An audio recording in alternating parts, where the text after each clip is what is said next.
No such tales are told by the American poor. Archangel, They mock themselves and glorify their Kangol, betters. The Saint meanest eating or Michael's drinking establishment, Shepherd. owned by a man And who is this himself is poor, is very the likely to have a sign on its challenge wall asking of this cruel question: if you're so living smart, why ain't you rich?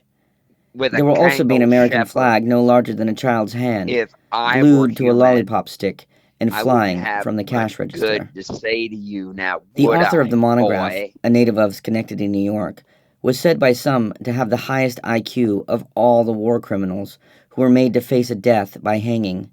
So it goes. Americans, like human beings everywhere, believe many things that are obviously untrue, the monograph went on. Their most destructive untruth is that it is very easy for any American to make money. They will not acknowledge how, in fact, hard money is to come by, and therefore those who have no money blame and blame and blame themselves. This inward blame has been a treasure for the rich and powerful, who have had to do less for their poor, publicly and privately, than any other ruling class since, say, Napoleonic times. Many novelties have come from America. The most startling of these, a thing without precedent, is a mass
of undignified poor. They do not love one another because they do not love themselves.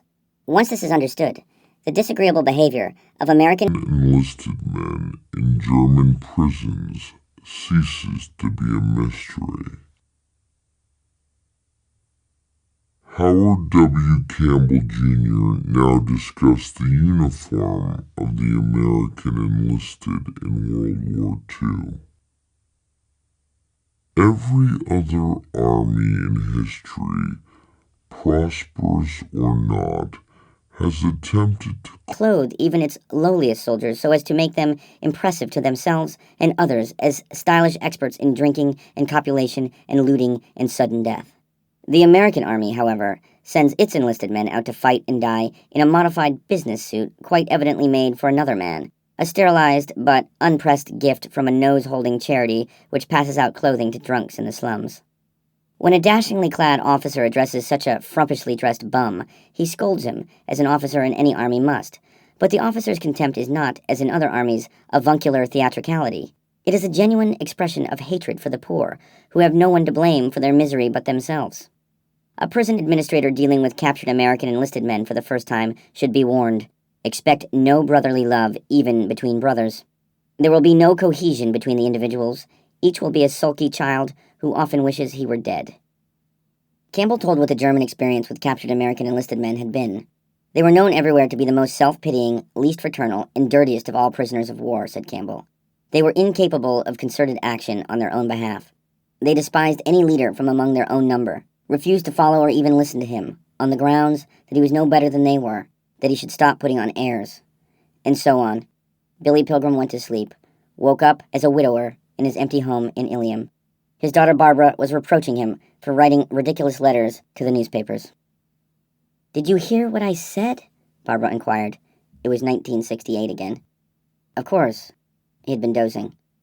"If you're going to act like a child, maybe we'll just have to treat you like a child." "That isn't what happens next," said Billy.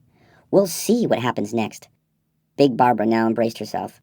"It's awfully cold in here. Is the heat on?" "The heat?" "The furnace, the thing in the basement, the thing that makes hot air that comes out of these registers. I don't think it's working." "Maybe not." "Aren't you cold?" "I hadn't noticed." "Oh my God, you are a child." "If we leave you alone here, you'll freeze to death, you'll starve to death," and so on. It was very exciting for her, taking his dignity away in the name of love. Barbara called the oil burner man, and she made Billy go to bed, made him promise to stay under the electric blanket until the heat came on. She set the control of the blanket at the highest notch, which soon made Billy's bed hot enough to bake bread in. When Barbara left, slamming the door behind her, Billy traveled in time to the zoo on Tralfamadore again. A mate had just been brought to him from Earth. She was Montana Wildhack, a motion picture star. Montana was under heavy sedation. Tralfamadorians wearing gas masks brought her in, put her on Billy's yellow lounge chair, withdrew through his airlock. The vast crowd outside was delighted. All attendance records for the zoo were broken. Everybody on the planet wanted to see the Earthlings mate. Montana was naked, and so was Billy, of course. He had a tremendous wang, incidentally. You never know who'll get one. Now she fluttered her eyelids. Her lashes were like buggy whips. "Where am I?" she said. "Everything is all right," said Billy gently. "Please don't be afraid." Montana had been unconscious during her trip from Earth. The Tralfamadorians hadn't talked to her, hadn't shown themselves to her. The last thing she remembered was sunning herself by a swimming pool in Palm Springs, California. Montana was only 20 years old. Around her neck was a silver chain with a heart-shaped locket hanging from it, between her breasts. Now she turned her head to see the myriads of Tralfamadorians outside the dome.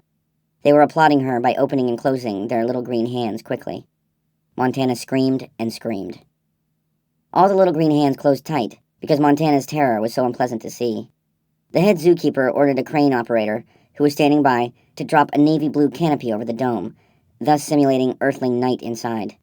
Real night came to the zoo for only one Earthling hour out of every 62. Billy switched on a floor lamp. The light from the single source threw the Baroque detailing of Montana's body into sharp relief.